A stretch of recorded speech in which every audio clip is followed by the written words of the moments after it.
Halo Sobat Iklim, bertemu lagi bareng kami dari BMKG dalam podcast Klimatalk.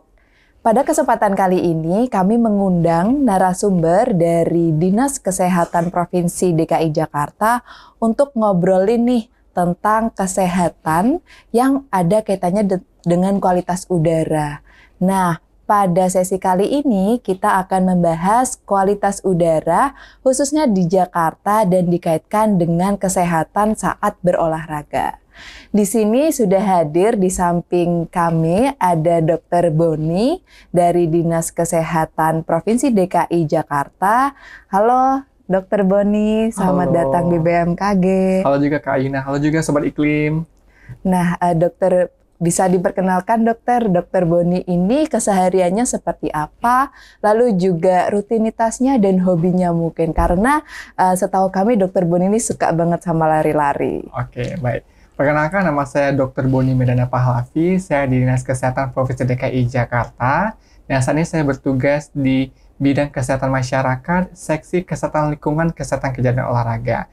Dan keseharian saya seperti biasa Kak Ina bekerja perkantoran. Kemudian pada saat waktu-waktu luang, saya isi dengan kegiatan-kegiatan olahraga. Karena bagaimanapun juga, saya sebagai role model bahwa kalau misalnya dokter, kalau nggak sehat, kalau nggak olahraga, kayaknya bukan dokter ya, Kak Ayuna ya. Jadi, rutinitas saya biasa, sebelum mulai kantor, lari dulu. Dan seperti biasa, kalau kita ketemu di CFD, tinggal sapa aja, Sobat Iklim. Wah, keren banget nih Sobat Iklim. Kita kedatangan narasumber yang benar-benar pengen berada di bidang yang kesehatan, dan juga sebenarnya lari ini itu ada kaitannya dengan kualitas udara. Itu benar gak sih Dok, sebenarnya kegiatan lari atau olahraga itu ada kaitannya dengan kualitas udara? Dan juga sebenarnya tidak hanya lari saja ya Dok ya, ada berbagai macam olahraga yang berkaitan dengan bersentuhan langsung gitu dengan kondisi kualitas udara. Menurut dokter, kira-kira olahraga apa aja sih? Apakah hanya olahraga indoor, ataukah juga olahraga outdoor, ataukah keduanya? Kira-kira macam-macam olahraga yang memang berkaitan dengan kualitas udara itu apa saja, Dok? Ya, baik, terima kasih Kak Ina. Sobat Iklim, sebelum kita masuk ke terminologi olahraga, ada 3 terminologi untuk yang namanya gerak di kesehatan ini. Yang pertama adalah aktivitas fisik, yang kedua adalah latihan fisik, dan yang ketiga adalah olahraga. Nah, kalau aktivitas fisik itu aktivitas fisik di mana setiap pergerakan otot rangka yang hanya menampilkan metabolisme basal saja. Seperti apa? Itu seperti jalan kaki dari sini ke lobi, kemudian naik turun tangga, itu masih aktivitas fisik yang tujuannya hanya untuk kesehatan saja. Sedangkan kemudian kita naik ke step berikutnya Kak Ayuna, yaitu adalah latihan fisik, di mana semua aktivitas tadi telah Kak Ayuna rancang, telah direncanakan, terstruktur dan berulang-ulang. Jadi Kak Ayunda nanti bisa, atau Sobat Iklim bisa naik turun tangganya 2 kali seminggu.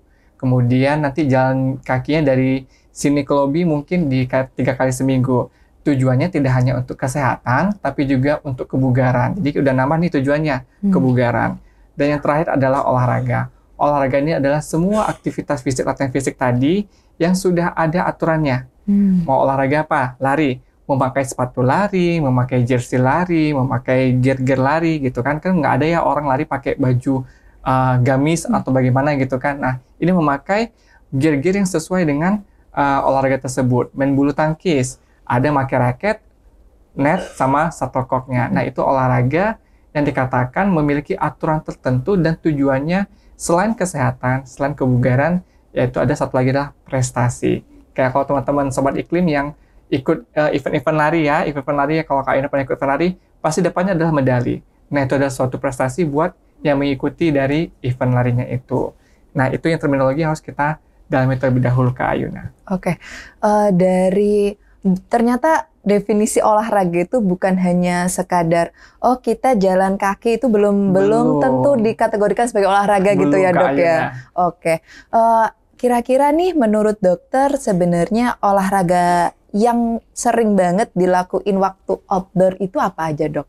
Nah, olahraga yang sering dilakukan waktu outdoor itu tentunya olahraga yang mengharapkan untuk respirasi kita, pernapasan kita. Seperti jogging, seperti kalau misalnya Kak Ina pernah ikut ada namanya HIIT, High Intensity Training gitu kan, itu mengharapkan kardiorespirasi kita yang ditingkatkan lagi sehingga kita bisa meningkatkan endurance kita, meningkatkan power kita, dan meningkatkan speed kita. Itu yang biasa kita lakukan di outdoor, yang mengharapkan oksigen yang kita hirup lebih banyak untuk kebutuhan dari paru-paru kita. Oh, berarti olahraga yang memang di outdoor ini erat kaitannya lah ya dok dengan kualitas udara, karena memang kita olahraga di luar lalu juga langsung bersentuhan, istilahnya bersentuhan dengan kondisi udara dan menghirup langsung nih oksigennya. Gitu. Terutama olahraga yang aerobik ya Kak, yang membutuhkan oksigen untuk pembakaran metabolisme semua di tubuhnya, olahraga aerobik. Gitu. Nah, dalam sudut pandang kesehatan nih dok, apakah memang benar kualitas udara itu memang bisa sangat berpengaruh kepada kondisi kita saat berolahraga? Jadi misal bisa mempengaruhi respirasi atau juga bisa mempengaruhi endurance kita. Itu apakah benar sih dok sebenarnya? Ya, betul sekali. Bagaimanapun juga kualitas udara juga mempengaruhi dari kesempatan kita untuk berolahraga, karena bagaimanapun juga tubuh kita membutuhkan oksigen, membutuhkan udara yang bersih untuk bisa mengalirkan oksigen itu masuk ke dalam paru-paru dan diedarkan ke seluruh tubuhnya. Kalau udara di sekitar kita kurang bagus, sehingga kadar oksigen kita pun turun, di udara turun, otomatis tubuh kita tidak bisa menangkap oksigen sebagaimana mestinya. Dan otomatis dalam tubuh juga aliran oksigen pun tidak menjadi lebih baik, karena oksigen juga berkurang. Otomatis nanti akan timbul efek-efek kesehatan yang berdampak kepada tubuh kita sendiri. Oh, berarti memang sebenarnya nggak hanya kualitas udara aja sih ya dok. Banyak faktor yang di lingkungan kita berolahraga itu berpengaruh terhadap kondisi kita saat berolahraga. Betul. Nah, di sedikit cerita juga nih dok, pernah saya berolahraga di Jakarta. Nah, waktu itu memang kualitas udaranya memang saya cek di info BMKG itu sedang tidak sehat. Nah, pada waktu itu terjadi di bulan Maret sih dok. Di bulan Maret sempat mencapai nilai tertinggi, konsentrasi PM2,5-nya itu mencapai nilai di atas 150. Yang mana kami di BMKG untuk PM2,5 itu menggunakan kategori dari baik, sedang, tidak sehat, sangat tidak sehat, dan berbahaya. Nah, ketika saya lari tuh dok, banyak sekali rasanya yang membuat sesak dan juga larinya tuh menjadi tidak nyaman. Apalagi ternyata data yang kami himpun itu menunjukkan bahwa variasi diurnal PM2,5 di Kemayoran khususnya itu maksimum terjadi di pagi hari dok, dan minimum terjadi di sore hari. Untuk jangka waktunya bisa terjadi di maksimumnya sekitar setelah subuh dok, setelah subuh gitu dok, di jam 5 pagi, dan minimumnya itu malah di jam-jam kita mau pulang kantor, seperti itu. Nah, kondisi PM2,5 ini yang saya pribadi rasakan sebagai pekerja juga, dan kebetulan di BMKG sebagai analis yang berhubungan langsung dengan data kualitas udara, ternyata memang merasakan efeknya itu benar-benar membuat sesak dan merasa tidak nyaman gitu ketika berolahraga, khususnya di yang outdoor gitu. Seperti lari atau mungkin lari kecil, jogging, jalan-jalan santai gitu sangat berpengaruh. Nah, menurut dokter dengan kondisi kualitas udara di Jakarta yang seperti ini, apakah ada gambaran atau sudut pandang gitu? Kira-kira kapan ya waktu yang baik untuk berolahraga, atau mungkin kira-kira kapan kita mengalokasikan, berapa lama kita mengalokasikan waktu gitu untuk berolahraga agar manfaatnya nih kita sebagai warga Jakarta juga bisa tetap bekerja, tetap berolahraga, dan tetap menjaga kesehatan gitu dok. Ya, baik. Seperti yang kita tahu bahwa PM2,5 itu memiliki efek terhadap kesehatan kita, baik itu efek yang jangka pendek maupun jangka panjangnya. Yang jangka pendek dan jangka panjang itu berpengaruh kepada kardiovaskular kita, penyakit jantung, penyakit paru, kemudian bisa menyebabkan kanker paru sendiri apabila kita berlama-lama pada suatu kondisi di mana nilai PM2,5 itu cukup tinggi. Oleh karena itu diharapkan kita bisa melakukan dan memilih waktu yang sesuai dengan Kak Ayun yang sampaikan bahwa melalui info BMKG bisa memilih waktu yang di mana nilai kualitas udaranya itu pada kategori ya kalau bisa yang baik lah ya tadi ya Kak ya. Ya kalau nggak bisa mentok-mentoknya sedang ya lebih bagus. Maksudnya lebih bisa ditoleransi atau reliable lah gitu kan. Tapi kalau bisa sih yang lebih pada kualitas udara yang baik. Nah, kalau kita sebenarnya sudah mengetahui nih bahwa melalui aplikasi Info BMKG bagaimana gambaran dari PM2,5 itu secara diurnal atau secara harian, teman-teman bisa memilih mau olahraga di mana saja. Karena pada intinya olahraga itu dapat dilakukan kapan saja dan di mana saja. Hanya bagaimana kita memilihnya. Apakah dari faktor kesehatan lingkungan, penyertaan lingkungan tadi, melalui PM2,5, atau faktor keamanan kita. Seperti saat ditanya, Dok, boleh nggak kita lari sebelum sahur? Boleh saja. Cuma faktor keamanannya ada. Jangan sampai nanti dikira orang kita lagi ngerampok TV karena lari-lari di sebelum sahur gitu kan. Begitu juga dengan kita berlari-lari berdasarkan melihat hitungan kualitas udara. Nah, kita melalui Info BMKG bisa kita lihat, bahwa kualitas udara yang baik itu di sore hari. Silahkan lakukan olahraga itu di sore hari. Gitu. Kalau misalnya di pagi hari masih bagus, silakan lakukan di pagi hari. Jadi tidak ada pemilihan waktu khusus, hanya ada beberapa terms and condition atau syarat dan ketentuan berlaku untuk kita melakukan olahraga. Lebih baiknya di kualitas udara yang baik. Tapi masih dapat ditoleransi pada kualitas udara yang sedang. Tapi kalau di aplikasi sudah memberikan bahaya, alangkah lebih baiknya kita berolahraga di indoor saja. Gitu. Oke, dokter. Berarti kita harus sering-sering nih ya sebelum berolahraga ngecek dulu nih di Info BMKG kualitas udaranya gimana ya. Selain ngecek kualitas udara juga memastikan kondisi cuacanya nih. Oke nggak kita berolahraga hari ini atau akan hujan atau tidak.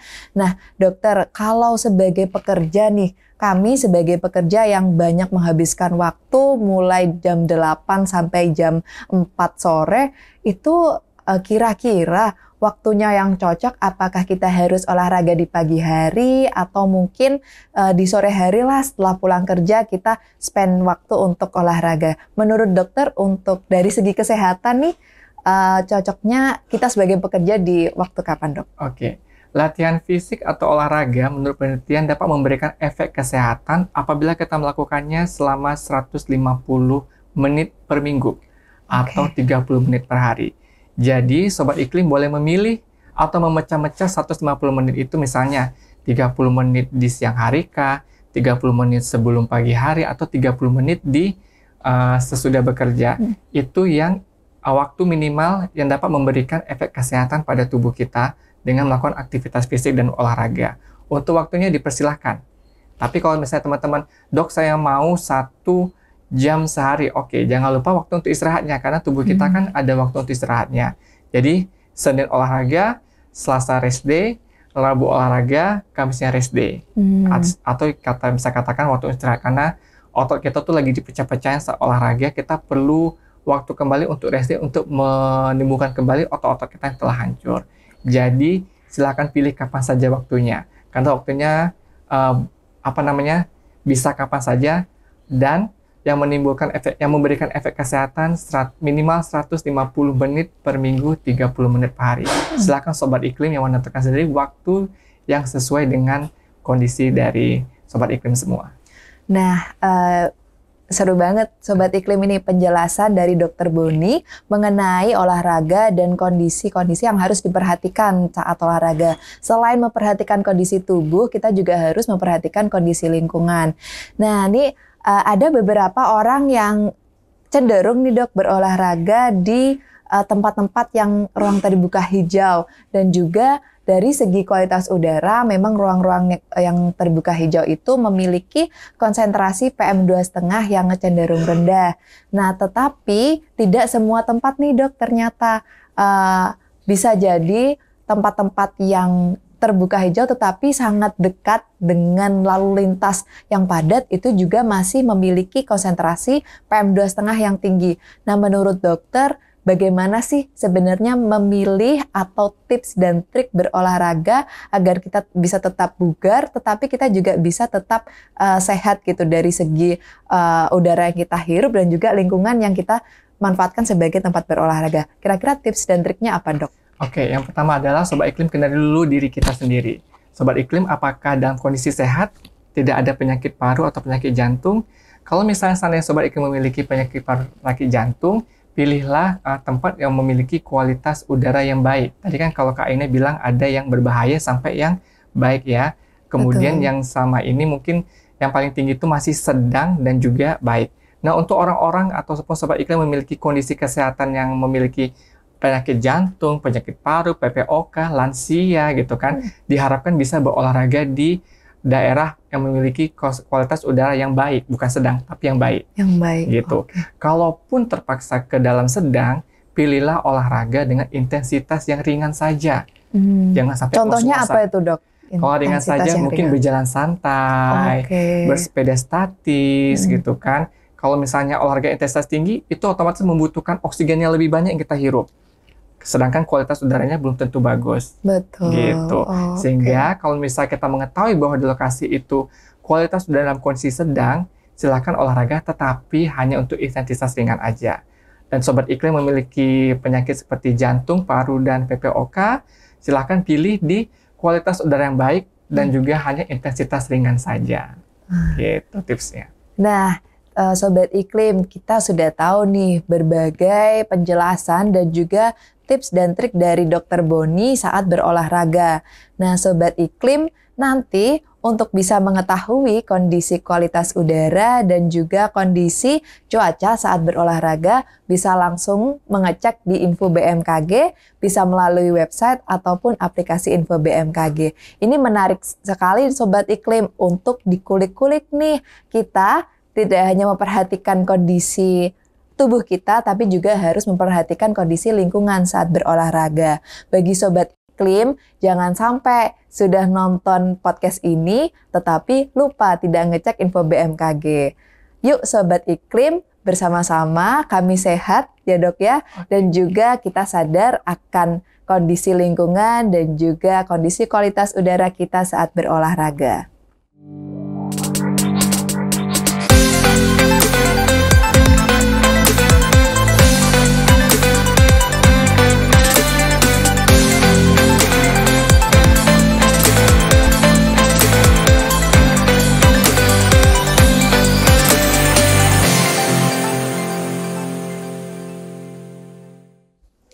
Nah, Sobat Iklim, sudah tahu kan bagaimana aplikasi Info BMKG itu? Ternyata Sobat Iklim juga harus tahu nih, Dinas Kesehatan Provinsi DKI Jakarta juga punya program-program kesehatan yang harus Sobat Iklim tahu.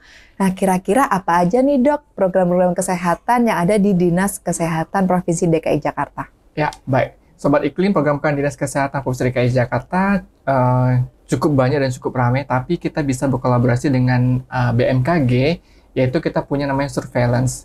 Sesi surveillance ini bisa mengumpulkan data-data terkait dengan kesehatan kita, dan mungkin kita bisa berkolaborasi untuk memanfaatkan pengaruh iklim terhadap kesehatannya ini melalui data-data yang telah dikumpul oleh Dinas Kesehatan DKI Jakarta.